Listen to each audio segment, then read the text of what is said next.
Parte 4. Prepare-se para ter sucesso. Capítulo 16. Como aumentar o seu nível de energia. Como está o seu nível de energia hoje? Você acordou ávido para encarar as tarefas que tem pela frente? Empurrou sua cadeira para longe da mesa do café da manhã com a sensação de que estava animado para ir? Mergulhou no trabalho com entusiasmo? Não, talvez já faça um tempo que você não tem a vitalidade e o vigor que acha que deveria ter. Talvez se sinta cansado antes do dia começar e se arraste no trabalho sem alegria. Se assim for, vamos fazer alguma coisa. Vernon Wolf, treinador de atletismo, pode nos mostrar o que fazer. Ele foi um dos grandes treinadores dos Estados Unidos. Sob sua tutela, vários estudantes quebraram recordes nacionais da escola preparatória. Como ele treinou essas estrelas? Wolf tinha uma receita dupla. Ensinou os atletas a condicionarem a mente e o corpo simultaneamente. Se você acreditar que pode fazer, dizia Vernon Wolf, na maioria das vezes você pode. É a mente sobre a matéria. Você tem dois tipos de energia. Uma é física, a outra é mental e espiritual. Esta última é de longe a mais importante, pois de sua mente subconsciente você pode extrair um vasto poder e força em momentos de necessidade. Pense, por exemplo, nos grandes feitos de força e resistência executados por pessoas sob o estresse de intensa emoção a respeito dos quais você leu. Acontece um acidente de automóvel, e o marido fica preso debaixo do carro capotado. Em seu momento de medo e determinação, a esposa miúda e frágil consegue levantar o carro o suficiente para libertá-lo. Ou uma pessoa insana, com a mente dominada pelo subconsciente selvagem à solta, pode quebrar, erguer, dobrar e esmagar com uma força que jamais poderia esperar manifestar nos períodos de normalidade. Em uma série de artigos para Sports Illustrated, o Dr. Roger Bannister contou como correu uma milha abaixo de 4 minutos pela primeira vez em 6 de maio de 1954, treinando tanto a mente quanto os músculos para tornar realidade esse sonho antigo no mundo do atletismo. Durante meses, ele condicionou o subconsciente para acreditar que o recorde, o qual algumas pessoas afirmavam ser inatingível, poderia ser alcançado. Outros pensavam na marca dos 4 minutos como uma barreira. Bannister pensou nela como um portão que, caso ele cruzasse uma vez, abriria o caminho para muitos novos recordes para ele mesmo e para outros corredores. E claro que ele estava certo. Roger Bannister liderou o caminho. Em um período de pouco mais de 4 anos depois de ele quebrar a marca dos 4 minutos em uma milha, a façanha foi realizada 46 vezes por ele mesmo e por outros corredores. E, em uma corrida em Dublin, Irlanda, em 6 de agosto de 1958, 5 competidores correram uma milha abaixo dos 4 minutos. O homem que ensinou o segredo a Bannister foi o Dr. Thomas Kirk Cureton, diretor do Laboratório de Aptidão Física na Universidade de Illinois. Cureton desenvolveu ideias revolucionárias relativas ao nível de energia do corpo. Elas se aplicam, disse ele, a atletas e não atletas. Podem fazer um atleta correr mais rápido e o homem comum viver mais tempo. Não existe nenhuma razão, disse Cureton, para que qualquer homem não possa estar tão em forma aos 50 quanto aos 20 anos, desde que saiba como treinar o seu corpo. O sistema de Cureton baseia-se em 2 princípios. 1. Treine todo o corpo. 2. Force até o limite de resistência, estendendo o limite a cada treino. A arte de quebrar recordes, dizia ele, é a capacidade de tirar de si mais do que você tem. Você se pune mais e mais e descansa entre esses períodos. Cureton conheceu Roger Bannister durante a realização de testes de aptidão física em estrelas do atletismo europeu. Ele notou que o corpo de Bannister era maravilhosamente desenvolvido em alguns aspectos. Por exemplo, seu coração era 25% maior do que o normal em relação ao tamanho do corpo. Mas, em outros aspectos, o atleta não era tão bem desenvolvido quanto um homem médio. Bannister acatou o conselho de Cureton para desenvolver todo o seu corpo. Ele aprendeu a condicionar sua mente escalando montanhas. Isso o ensinou a superar obstáculos. Igualmente importante foi ele ter aprendido a quebrar grandes objetivos em pequeninos. Roger Bannister raciocinou que um homem corre um único quarto de milha mais rápido do que corre os 4 quartos de uma milha completa. Então treinou para pensar nos 4 quartos de milha separadamente. No treino, dava um tiro de um quarto de milha e depois trotava uma volta pela pista para descansar. Então dava outro tiro de um quarto de milha. A meta era correr cada quarto em 58 segundos ou menos, pois 58 multiplicado por 4 é igual a 232 segundos, ou 3 minutos e 52 segundos.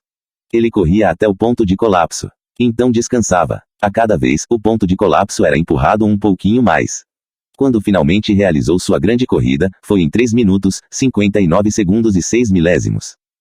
Cureton ensinou Roger Bannister que, quanto mais o corpo resiste, mais resistirá. Crenças sobre overtraining e stalenes, dizia ele, são mitos. Mas Cureton enfatizava que o repouso é tão importante quanto o exercício e a atividade. O corpo precisa reconstruir, em quantidades ainda maiores, o que foi demolido no exercício. É assim que força, vitalidade e energia são desenvolvidas. O corpo e a mente recarregam-se durante os períodos de descanso e relaxamento. Se você não der a eles uma chance de fazer isso, o resultado pode ser danos graves, e até mesmo a morte. Está na hora de recarregar sua bateria. Não existe glória em ser o homem mais rico do cemitério. Você não quer ser o melhor cientista, médico, executivo, vendedor ou funcionário jazendo, prematuramente, sob a lápide mais ornamentada. Uma amada mãe, esposa, pai, filho ou filha pode trazer felicidade. Por que então, em vez disso trazer sofrimento? Porque ser confinado em um hospital psiquiátrico ou jazer embalsamado 7 palmos abaixo de um cobertor de linda grama verde, simplesmente porque um esgotamento desnecessário danificou uma bateria que não foi recarregada. Uma criancinha não sabe quando está demasiadamente cansada. Mas com certeza mostra isso com seu comportamento e ações. O adolescente pode perceber que está excessivamente fatigado, mas se recusa a admitir, até para si mesmo. E então os problemas sexuais, familiares, escolares e sociais podem parecer insuportáveis e insolúveis. Esses problemas podem motivá-lo a ações destrutivas temporárias ou permanentes, ações que ferem ele mesmo e os outros. Quando seu nível de energia está baixo, sua saúde e suas características desejáveis podem ser subjugadas pela negatividade. Você, como uma bateria, morre quando seu nível de energia é zero. Qual é a solução? Recarregue sua bateria. Como? Relaxe, brinque, descanse e durma.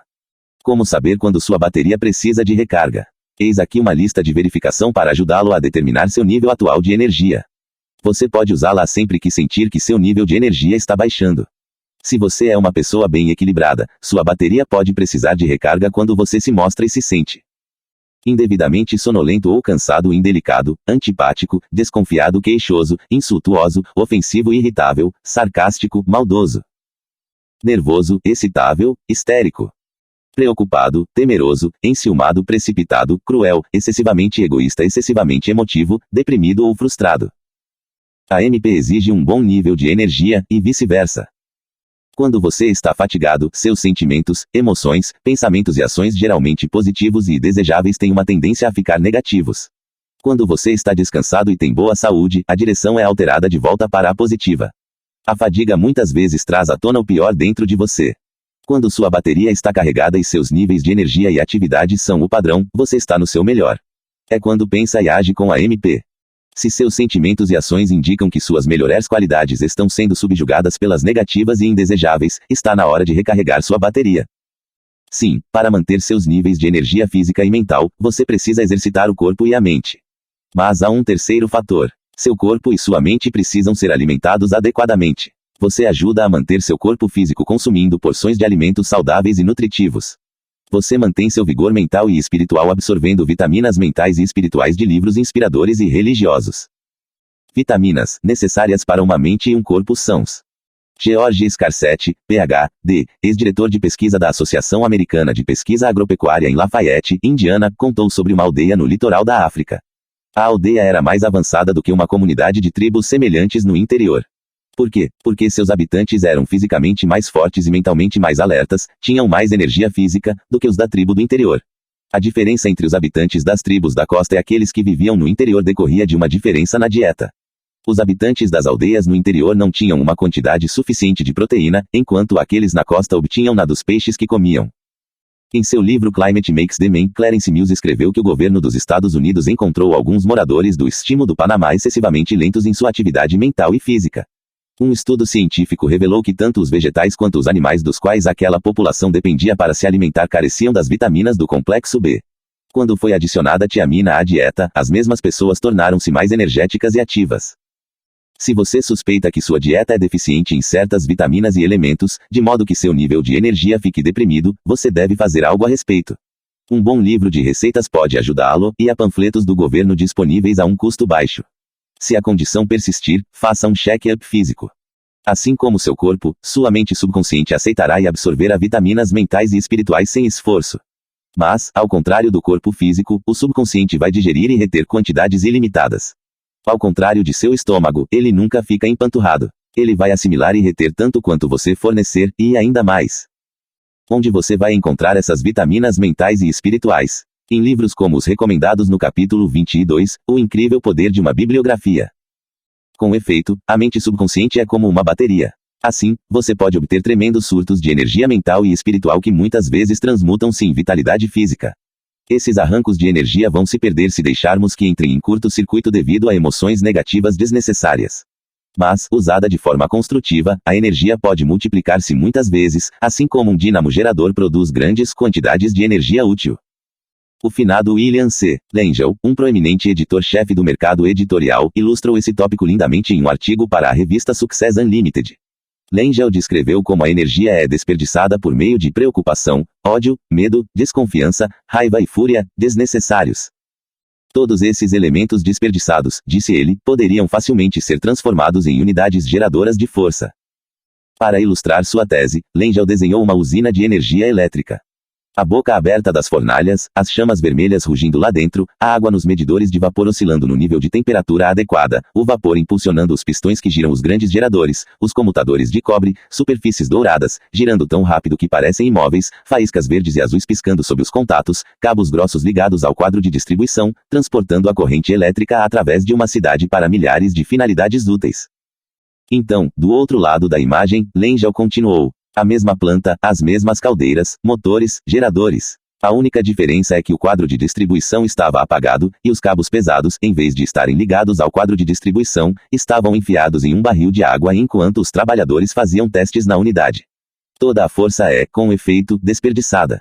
Nenhum elevador funciona, nenhuma máquina opera, nenhuma única lâmpada se acende.